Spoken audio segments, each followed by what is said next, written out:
다큐멘터리 역사를 찾아서 제145편 성인이 세운 나라 사로국.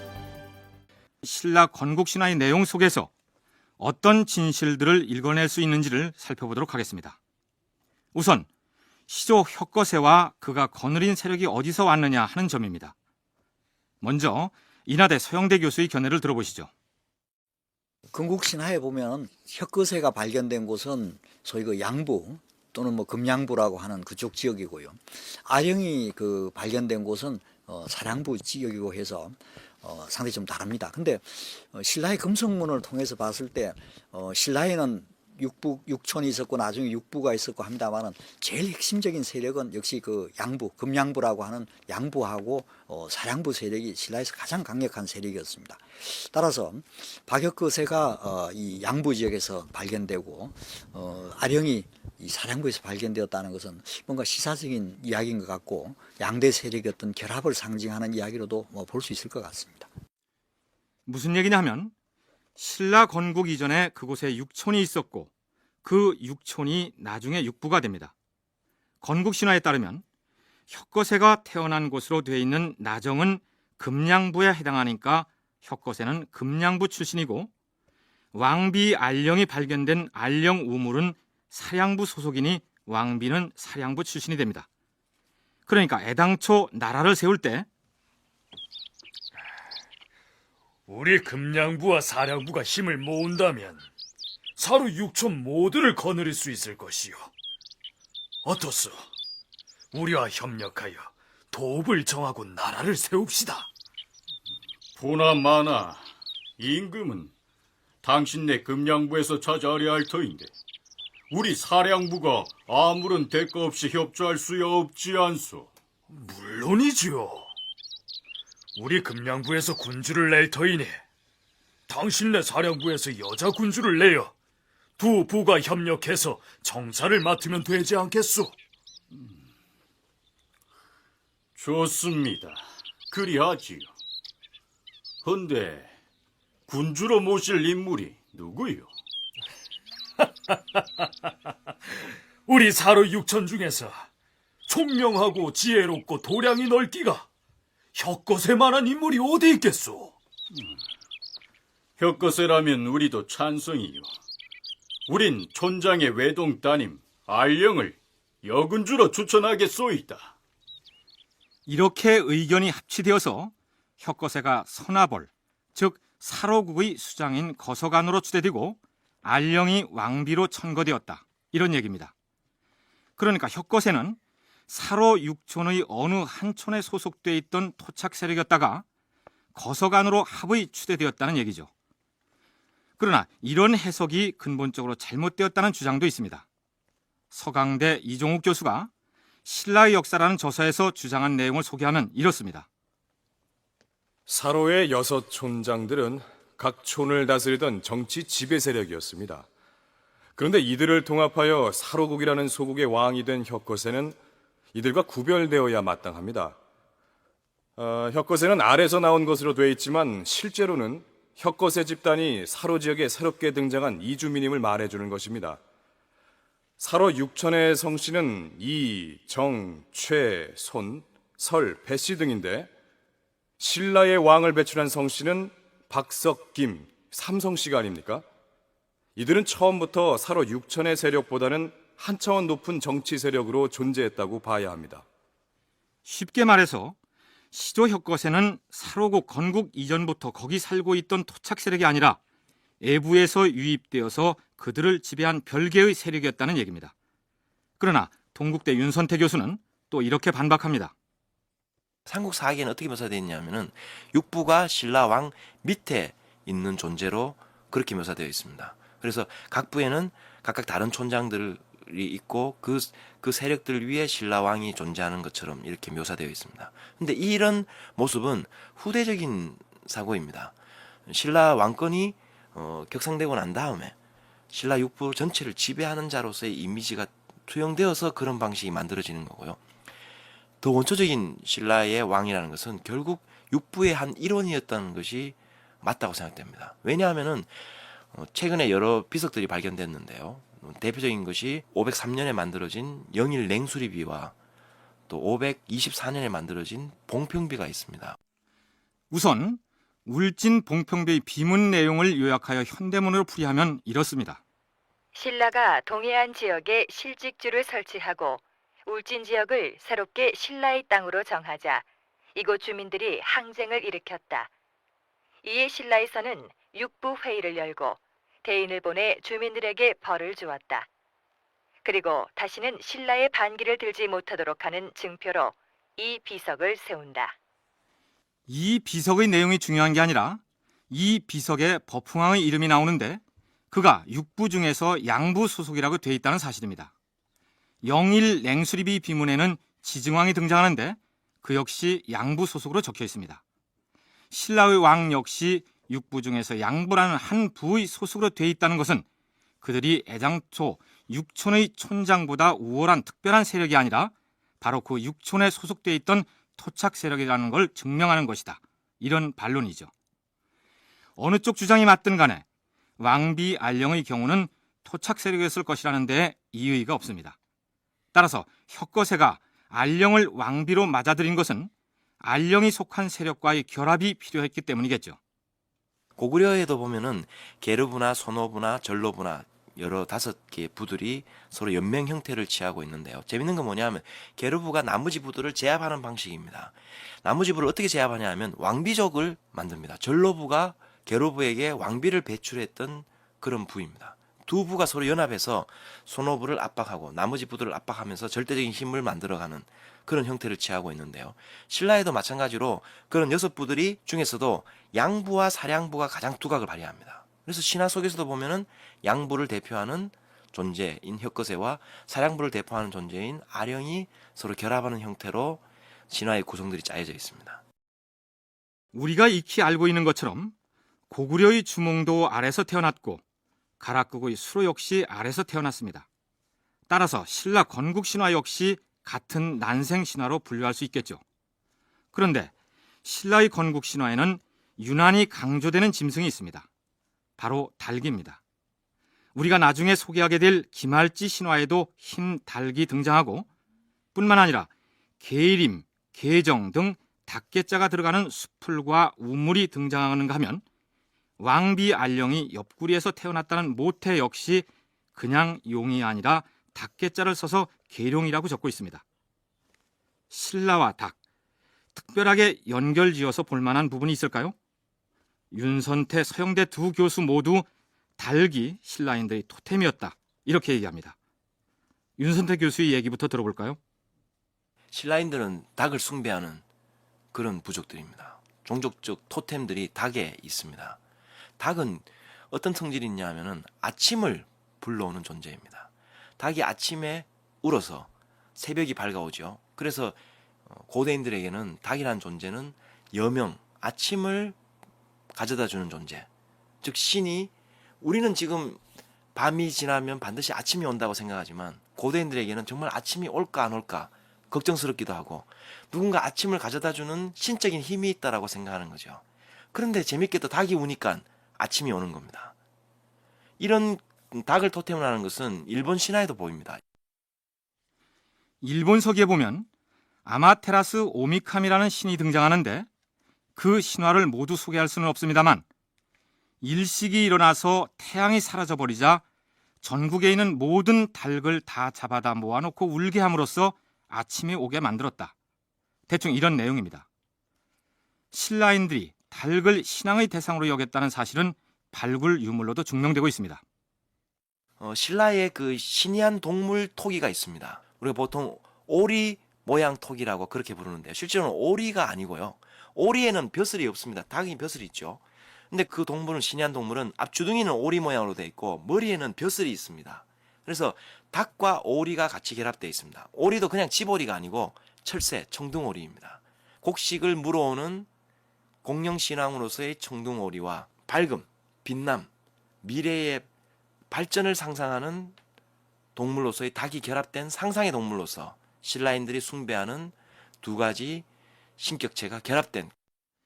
그런데 고대 국가 시기에 신라인들이 닭을 특별하게 여겼다는 것은 국제적으로도 널리 알려진 사실이었던 모양입니다. 서영대 교수의 얘기입니다. 인도에 법을 구하러 간 그런 성녀들의 정기를 모은 책이 이제 대당서역 국법 고성전인데요. 그 책에 보면은 신라의 이제 성녀들이 그 인도까지 가서 법을 구하러 간 이런 이야기들이 많이 있습니다. 근데 인도 사람들은 당시에 신라를 뭐라고 했느냐 하면은 구구닭에슬라라고 그랬고, 그것은 인도 말로 닭이라는 뜻이라고 그럽니다. 그러니까 인도 사람들 사이에서조차 신라는 닭과 밀접한 관련을 가진 사람들로 이야기되고 있습니다. 또 고고학적인 유물에도 보면은 토기에 머리는 닭이고 몸은 사람인 이런 그 토기들이 그런 그림이 있는 토기들이 발견되고 있습니다. 따라서 이제 신라와 그 닭의 밀접한 관련 이런 것들이 이제 생각될 수 있고, 동물과 밀접한 관련을 갖고 있다면 역시 언뜻 생각할 수 있는 것이 닭 토템입니다. 삼국유사 의회편의 천축에 같은 여러 중들의 내용 중에는 이런 대목이 등장합니다.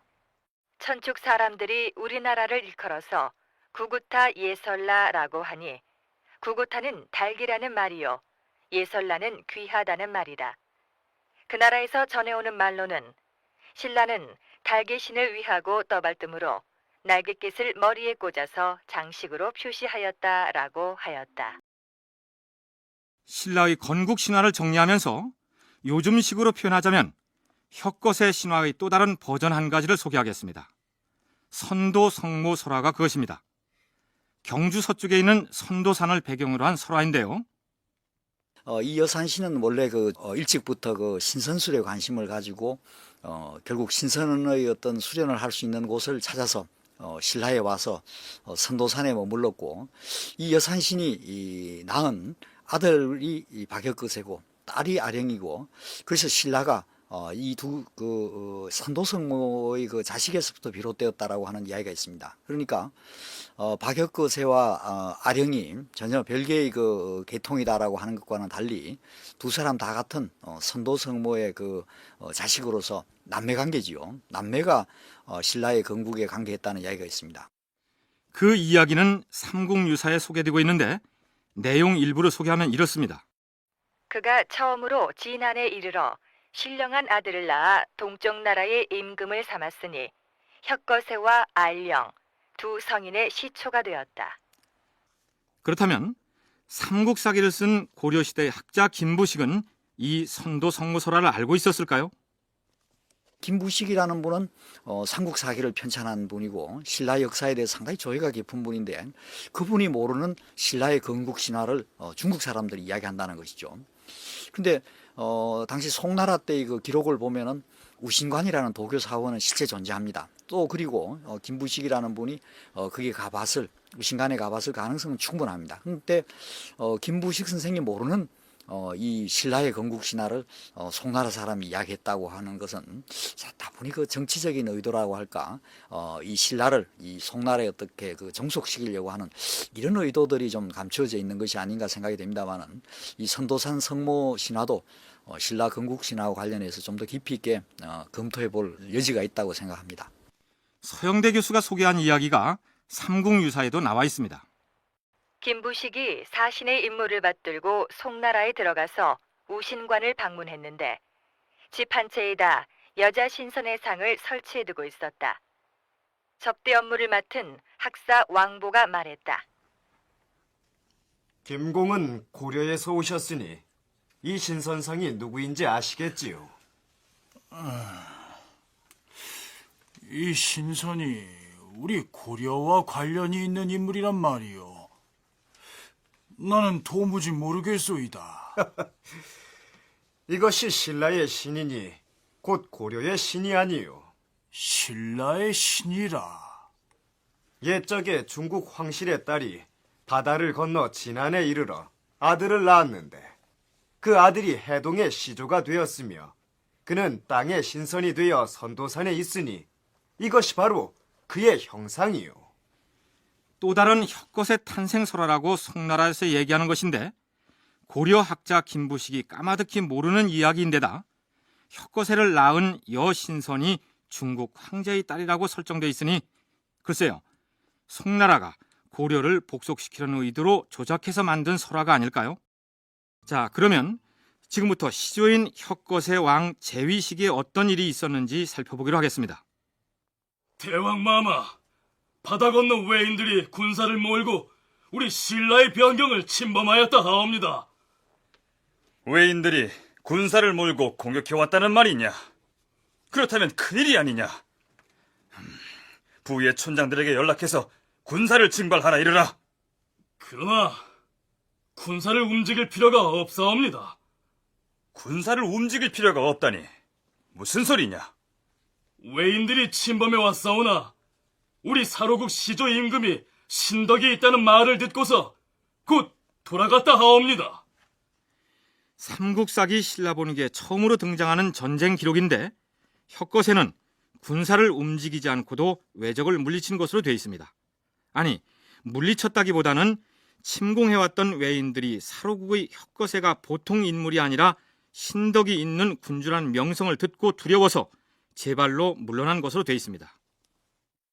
신라를 둘러싼 적대적인 존재들에 대해서 또는 신라가 후대에 정복했던 존재들에 대해서 각각 공간적으로 배치되어 있습니다. 그래서 그들에 대해서 혁거세의 등장으로 인해서 이미 제압되었거나 또는 항복했거나 또는 혁거세의 어떤 아름다움 또는 우수함 그런 것에 반해서 복종했다거나 이런 구도로 혁거세의 그 60년 즉위 과정들이 묘사되어 있는데요. 그 중에서 재밌는 게 바로 외라는 존재도 들어가 있다는 점입니다. 외라는 존재는 항상 이 신라에 가장 근접해 있으면서 적대적인 그런 세력입니다. 수시로 공격해오고 또 배를 타고 와서 약탈을 하고는 돌아가 버린 존재이기 때문에 한반도와 일본 열도와의 교류는 그 연원이 오래된 것으로 알려져 있어서 외인들의 약탈이 신라인들에게 두고두고 골칫거리가 되었던 모양입니다.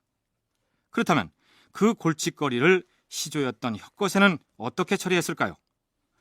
혁거세 시조 시기에는 외인들이 침략했다가도 제발로 물러갔을 만큼 시조의 명성은 위대하였다. 이런 효과를 노리기 위해서 외인 침략 관련 기록을 배치한 것이겠죠.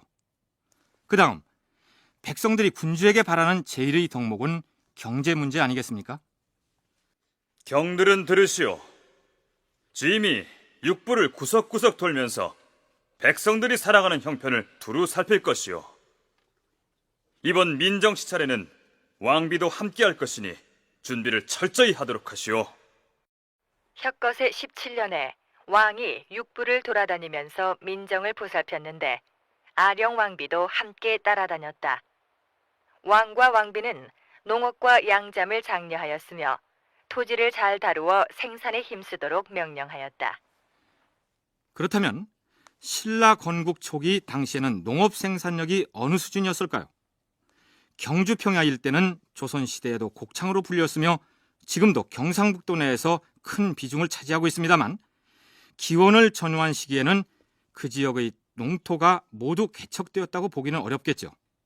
학자들은 그 시기에 가장 보편적인 농경 방식은 불을 질러서 그 재를 비료 삼아서 농사를 짓는 화경 농법이었을 것이라고 얘기합니다. 산곡간에 조선 유민들이 거주한다고 되어 있기 때문에 산간 계곡수를 이용한 농법들이 개량되었을 것이고요. 특히 그런 기술력들을 가지고 있지 않은 집단들은 화경 방법들을 통해서 이 당시에는 도끼들이 굉장히 중요한 농군구들입니다. 도끼로 나무들을 잘라내고 불을 질러서 자연적인 재들이 불을 태워서 남는 재들이 시비의 효과를 발휘하고 거기서 곡식을 뿌렸다가 다시 또 다른 지역에 또 화경을 하고 이렇게 휴경 농법들이 발달되어 있는 상태입니다. 조금 더 진전되면 고정적인 지역을 번갈아 가면서 하는 휴안 농법으로 이렇게 전개되어 가는데요. 휴안 농법 단계에 있었다라고 그렇게 볼 수 있겠습니다. 더불어서 양잠을 장려했다는 내용이 보이는데 이 기록이 의도적으로 혁거세 제위기에 배치된 것이라 하더라도 이미 중국이 동해나 옥저 지역에서 누에를 가져다가 비단을 생산했다는 기록이 중국 사서에서 발견되는 것으로 미루어 사로국에서도 양잠은 널리 보급되어 있었던 것이다. 윤선태 교수의 분석이 그렇습니다. 혁거세는 농사, 아령은 양잠으로 상징되는데요. 이것은 후대의 유교적인 군주와 왕비의 덕목 중에 하나입니다. 그러니까 친경어례라고 그래서 왕은 직접 농사를 짓고 친자머리라고 그래서 왕비는 직접 누에를 칩니다. 솔선수범으로 농민들이 하는 일을 먼저 보여주는 것이죠. 그것은 결국 왕자가 풍요를 비는 의식입니다. 그런 의식들이 이 신화 속에 투영되어서 혁거세와 아령이 그런 일을 수행한 것처럼 이렇게 묘사되어 있는데요. 이런 방식은 아니었다 하더라도 당시의 지도자라는 것은 또는 군장이라는 것은 결국 일반 공동체원들의 생존을 가능하게 해주는 존재들입니다. 조선시대의 예를 들자면 친경의례의 내용은 대개 이렇습니다. 임금은 나라의 근본인 농업을 장려하기 위해 친히 쟁기를 잡고 백성들에게 농사일을 해보였다. 우선 풍년을 기원하는 선농제를 올린 뒤에 선농단 동남쪽에 마련된 적전에서 왕이 친히 밭을 갈므로써 백성들에게 농사일의 소중함을 알리고 관농에 힘썼다. 왕이 적전을 몸소 경작하는 것을 친경이라 하였다. 때로는 해당 관원에게 대신하게 하는 대경도 있었으나 백성들에게 모범을 보이는 것이었기 때문에 왕이 친경하는 것이 원칙이었다. 마찬가지로 친잠의례는 왕후가 친히 내외 명부를 거느리고 양잠의 본을 보여서 비단 생산을 장려했던 왕비 주도의 궁중의례였습니다. 그러니까 실제로 기원전의 혁거세와 알령왕비가 육부를 순회하면서 백성들에게 농사의 본을 보이고 양잠을 장려했다기보다는 후대의 사가들이 유교에서 얘기하는 현군의 이미지를 나타내기 위해서 이런 내용의 기록을 배치했을 것이다. 이런 얘기입니다. 이번에는 나라의 중심인 도읍과 궁궐의 면모를 어떻게 갖추어가는지 살펴볼까요? 혁거세 21년에 서울에 성을 쌓고 금성이라 이름하였다. 26년 정월에는 금성에 궁시를 지었다. 처음부터 궁궐을 호화롭게 짓고 출발한 게 아니라 왕위에 오른 지 21년째 되어서야 도읍지에 성을 쌓고 26년이 지나서야 궁궐을 지은 것으로 되어 있는데 이것은 고구려나 가야의 건국신화에도 공통으로 나타나는 현상입니다. 마침내 졸본천에 이르러 그곳의 땅이 기름지고 산천이 험하고 견고함을 보고 그곳에다 도읍을 정하였다. 그러나 미처 궁시를 지을 겨를이 없어 비류수가에 초막을 지어 살면서 나라 이름을 고구려라 하였다.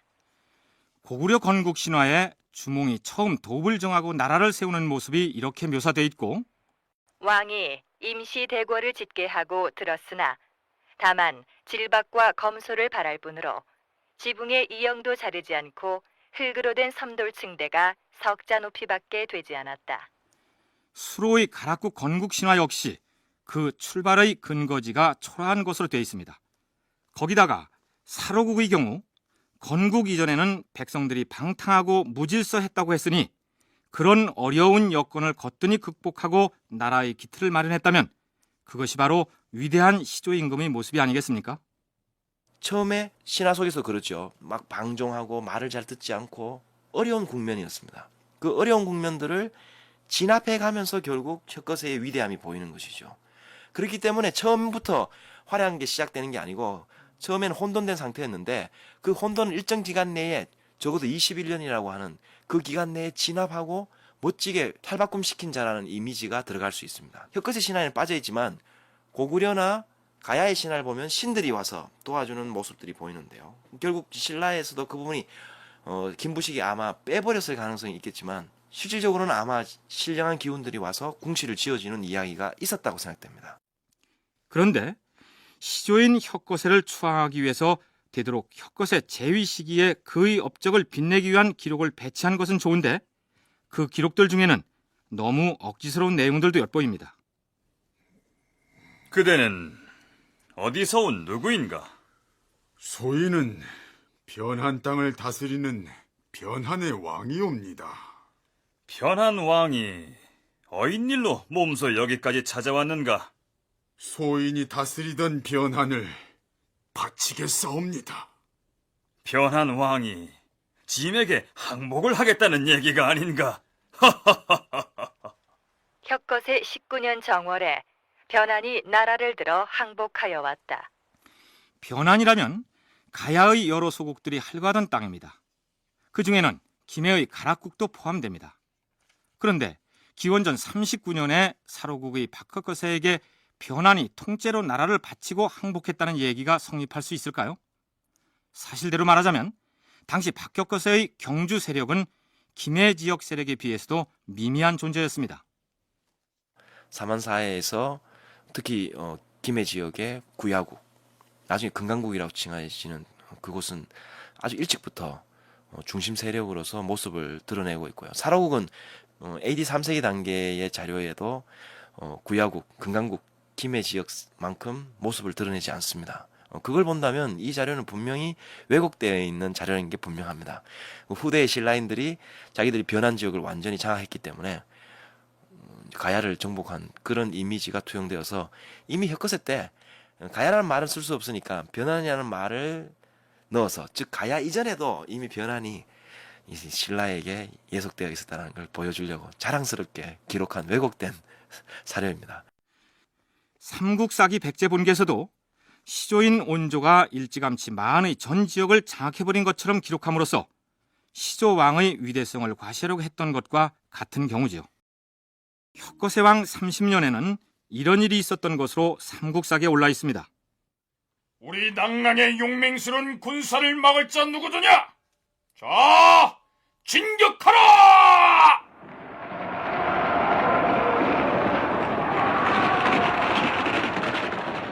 4월에 낭랑 사람들이 군사를 이끌고 침입하였다.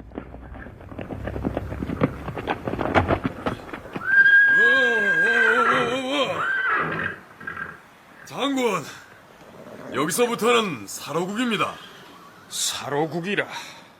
헌데 좀 이상하지 않느냐? 무엇이 이상하다 하시옵니까? 저기를 보아라. 들판에 곡식을 쌓아놓은 노젓가리가 그대로 있지 않느냐? 그리고 지나오면서 보아하니 이 지방 사람들은 누구 하나 문을 닫지 않고 지내고 있었다. 그러니 우리 군사가 공격하여 무너뜨리기 쉬운 나라가 아닙니까? 지체하지 마시고 공격 명령을 내려주십시오. 아니 되겠다. 군사를 물려 철수해야 되겠다. 예? 장군, 철수를 하시겠다니요? 이 지방 사람들은 서로 도둑질을 하지 않으니 가히 도의가 있는 나라다. 그런데 우리가 군사를 이끌고 와서 이를 습격하는 것은 도둑놈과 다름이 없을 것이니 어찌 부끄럽지 않겠느냐? 자, 철군하라!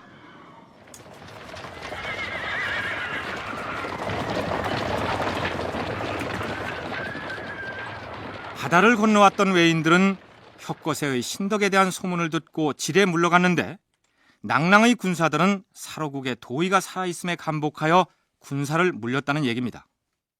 혁거세의 문명 군주로서의 이미지에 탐복해서 스스로 물러난다는 구조로 되어 있습니다. 그 말은 중국 한나라의 문화를 가지고 있고 그 정도의 문화들도 신라도 가지고 있다는 것을 자랑한다라고 생각됩니다. 그래서 이 땅에도 도둑질하는 자들이 없고 아주 좀 더 훌륭한 사람들만 있어서 노젓가리를 바깥에 내놔도 아무도 안 가져간다. 그래서 결국 낭랑 군사들이 자기들만 문명국의 사람들이고 신라는 야만국의 사람인 줄 알았는데 와보니까 아니라는 걸 느끼는 거죠. 그래서 돌아갔다라고 신화 속에 이렇게 묘사되어 있는데요. 그것은 결국 신라가 낭랑과 대비되는 자기들의 문명 국가로서의 이미지들을 자랑한다라고 생각됩니다. 그런데 문제는 여기 등장하는 낭랑이 도대체 어떤 세력이냐 하는 점입니다. 혁거세 재위기간뿐만 아니라 2대 왕과 3대 왕 시기에도 낭랑군이 침공했다는 기록이 이어지고 있습니다. 그 시기에 경주의 사로국을 뻔질나게 침공했다는 낭랑의 정체는 도대체 무엇이었을까요?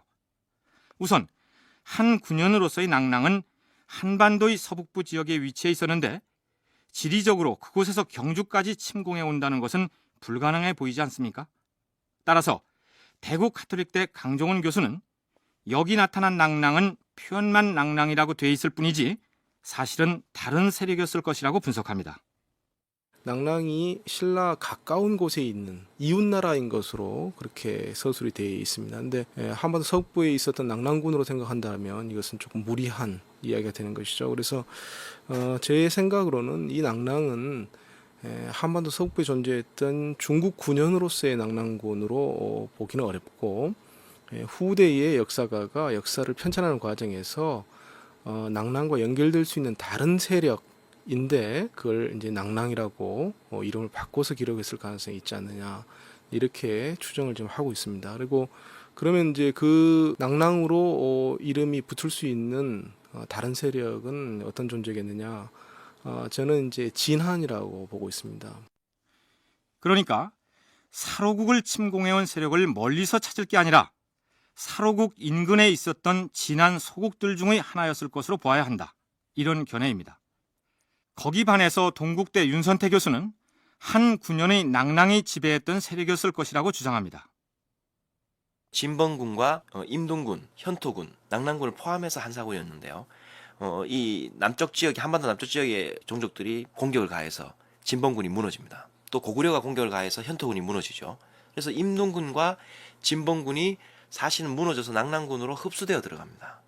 그래서 옥저 지역부터 해서 지금 함흥 지역부터 해서 강원도 일부 지역들, 그 다음에 지금 춘천 지역들, 그걸 포함하는 선에서 낙랑군이 지배하는 어떤 영역들이 조금 넓어집니다. 그렇지만 그 낙랑군과 삼국사기의 이야기들을 결합시키면 맞아떨어집니다.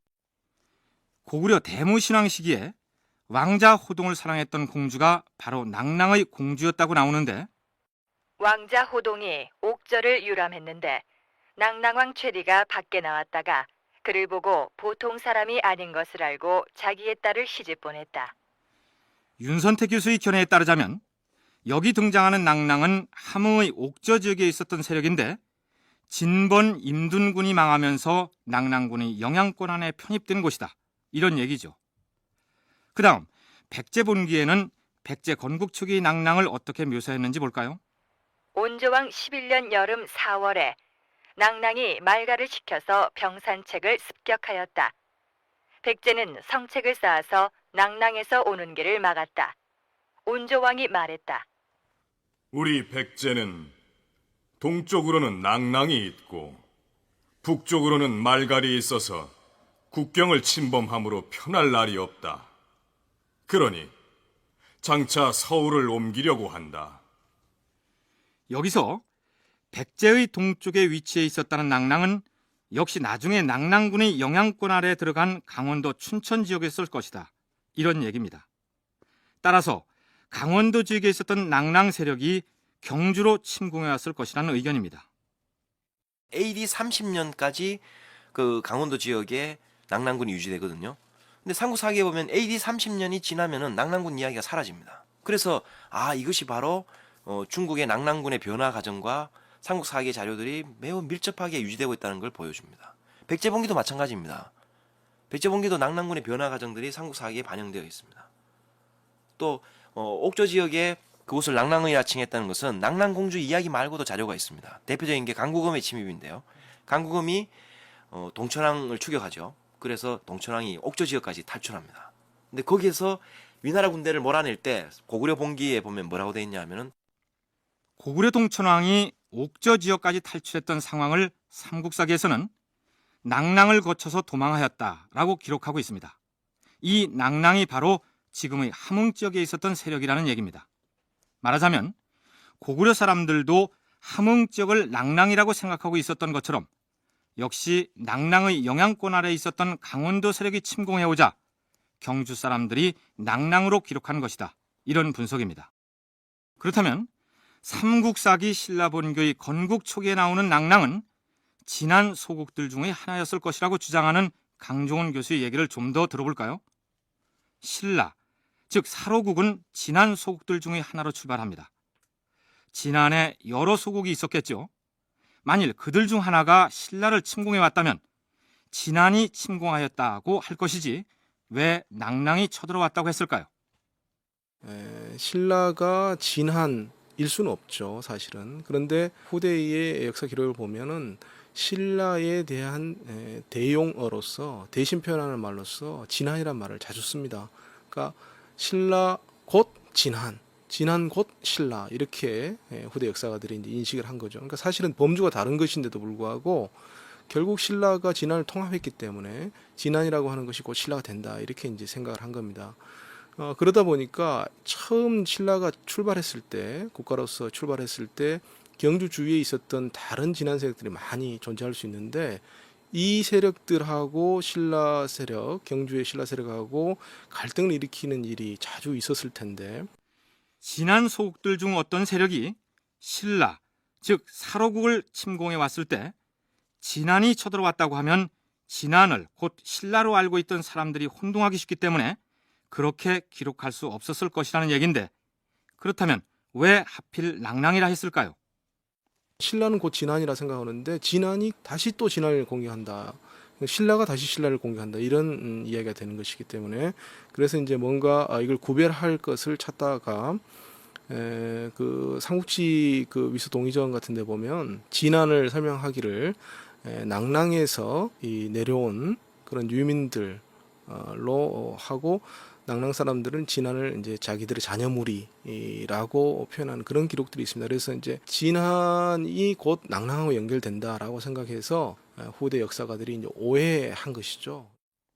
삼국사기 신라 건국 초기 기록에 나타난 낭랑이 한 군현으로서의 낭랑 세력이냐, 아니면 사로국과 이웃해 있던 진안의 또 다른 세력이느냐 하는 문제는 앞으로 더 많은 연구가 필요할 것 같습니다. 삼국사기 혁거세조에는 당시 사로국과 만의 관계를 엿볼 수 있는 내용이 실려 있는데 잠시 살펴보기로 할까요? 혁거세 거서간 38년 2월에 호공을 마한으로 파견하여 수교하였는데 마한왕이 호공을 크게 꾸짖었다.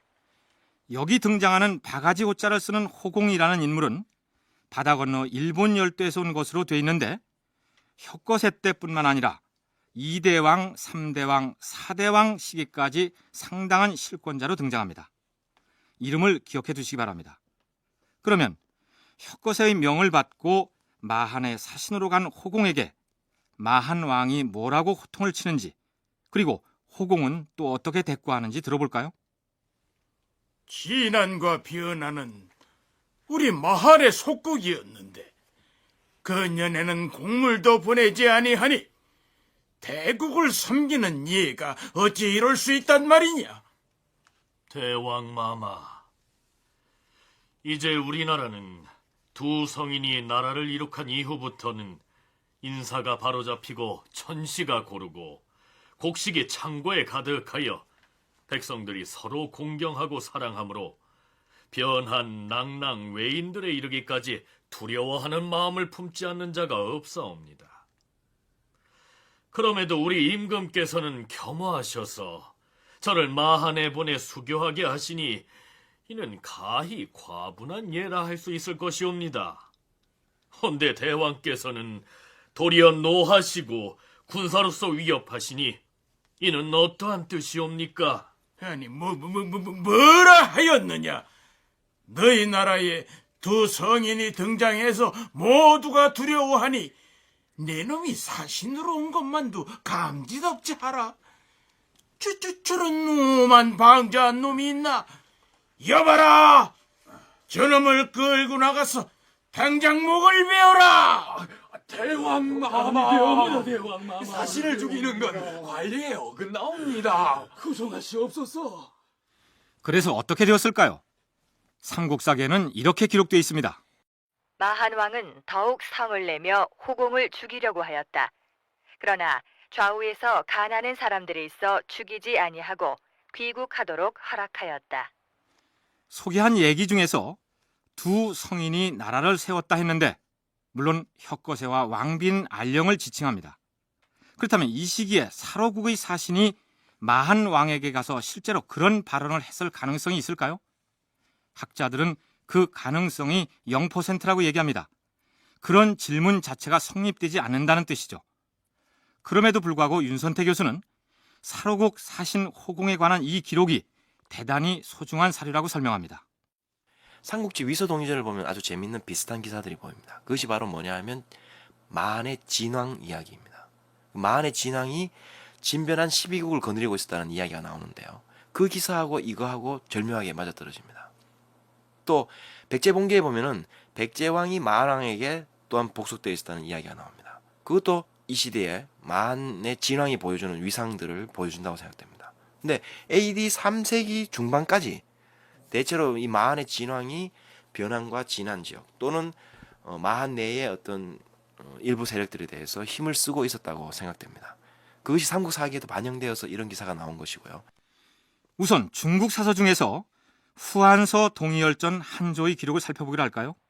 한은 세 종족이 있으니 첫째는 마한이요, 둘째는 진한이며 셋째는 변한이다.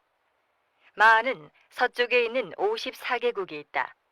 진한은 동쪽에 있으며 12개국이 있고 변한 역시 12개국이 있다. 모두 78개 나라로서 백제는 그 중에 한 나라이다. 마한이 한족 중에서 가장 강대하여 사만의 종족들이 함께 왕을 세워 진앙으로 삼아 목지국에 도읍하였으며 전체 사만 지역의 왕으로 군림한다. 삼국지 위서동의전에도 엇비슷한 내용이 실려 있습니다.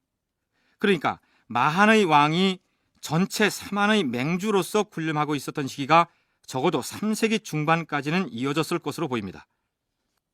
그런데 진안의 경주 지방에 근거를 둔 78개 소국들 중 하나였던 사로국 사신이 마한에 도전하는 듯한 자세를 보였다는 건 성립할 수 없는 얘기죠. 그럼에도 불구하고 윤선태 교수가 이 기록이 소중하다고 얘기한 것은 바로 이 대목 때문입니다. 진안과 변한은 우리의 속국이었는데 근년에는 공물도 보내지 아니하니 대국을 섬기는 예가 어찌 이와 같을 수 있단 말이냐? 중국 사서뿐만 아니라 삼국사기에서도 만의 왕이 전체 사만의 맹주 역할을 했다는 사실을 인정한 기록이다. 이런 얘기입니다. 그 이듬해인 기원전 19년의 기록을 또 살펴보기로 하죠. 혁것에 거서간 39년에 마한 왕이 세상을 떠났다. 어떤 사람이 임금에게 말했다.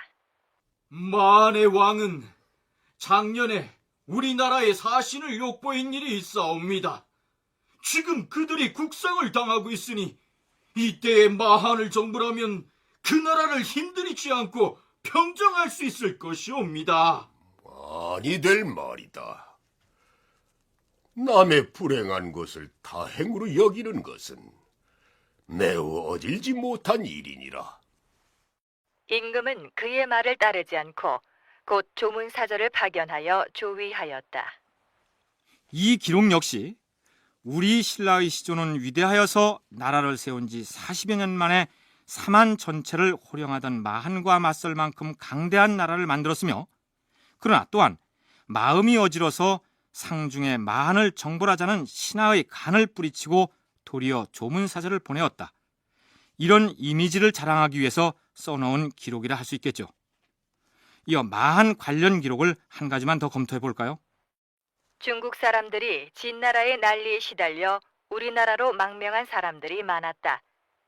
그들 중 많은 이들이 마한 동쪽에 자리 잡고 진한 사람과 섞여 살았는데 이때에 이르러 극성하였으므로 마한에서는 이를 꺼려 책망하였다.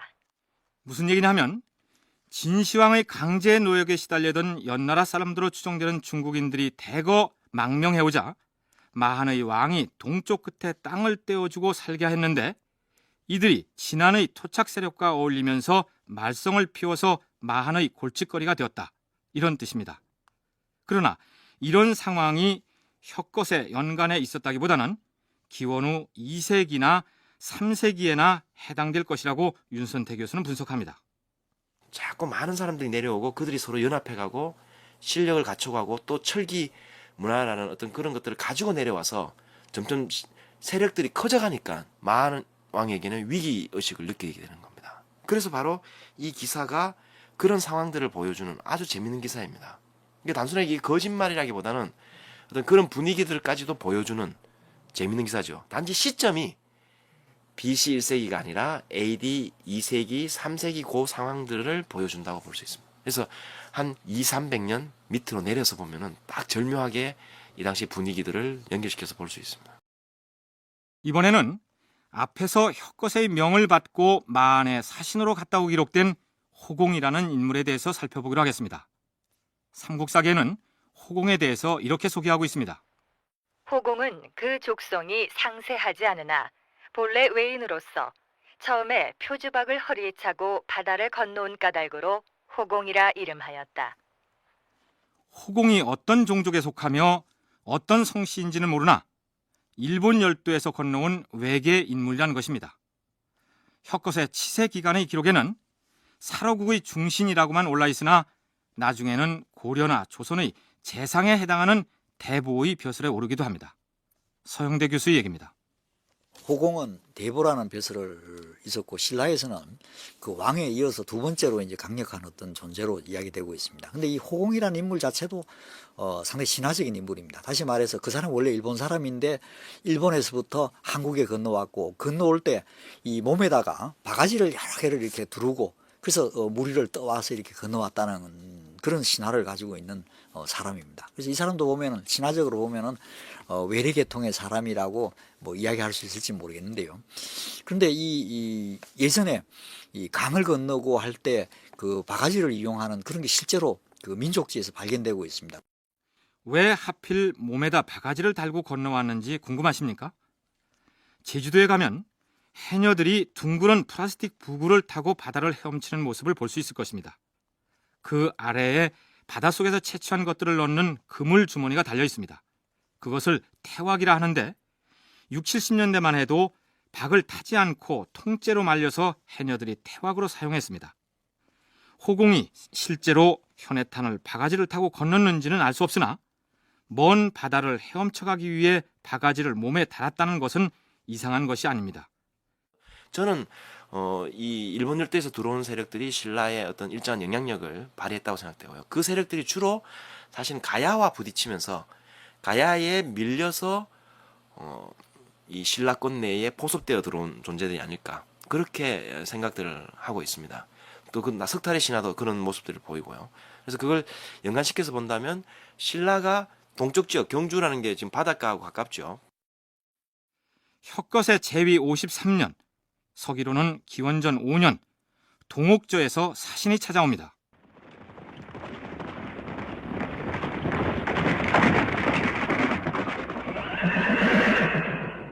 소인은 옥저에서 온 사신이 옵니다. 오, 멀리서 오느라 고생이 많았구나. 헌데 저 말들은 모두 서절단이 차고 온 것들이냐? 아니옵니다. 저희 옥저 임금님께서 선물로 보내신 좋은 말들이옵니다. 저렇게 좋은 말을 옥저의 임금이 진에게 선물로 보냈단 말이냐? 이 고맙고 고맙다. 저희 옥저의 임금님께서는 남쪽의 진안에 성인이 나셨다는 말씀을 듣고 우리 옥저에서 가장 좋은 말 20필을 예물로 보내신 것이옵니다. 동옥저라면 지금의 함경도 함흥 지역에 있던 세력인데 그들이 실제로 왔다면 육로보다는 동해바다 연안을 따라서 배를 타고 오지 않았을까요? 신라 시조 혁것에는 60년 동안이나 왕위에 있었습니다. 삼국사기에는 혁것의 왕의 사망 기록을 역시 삼국사기식으로 기록하고 있습니다. 혁것의 54년 2월, 혜성이 하고라는 별자리에 나타났다. 제위 56년 정월 2일에 일식이 있었다. 제위 59년 9월 금음에도 일식이 있었다. 제위 60년 9월, 용 2마리가 금성의 우물 가운데 나타났는데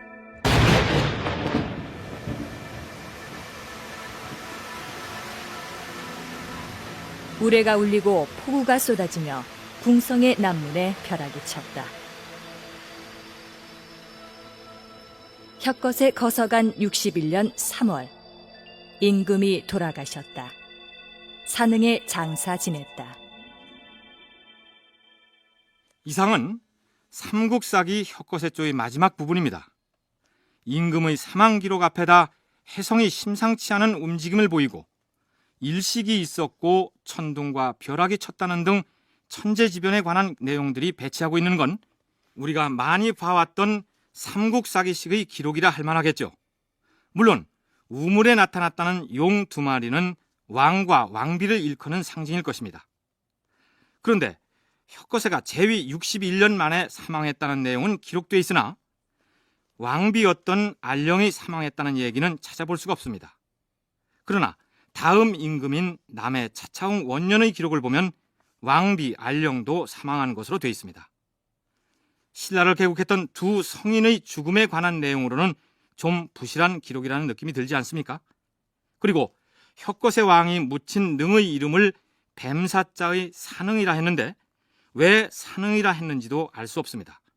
그러나 혁거세 왕과 알령 왕비의 죽음을 전하는 삼국유사의 기록은 좀 다릅니다.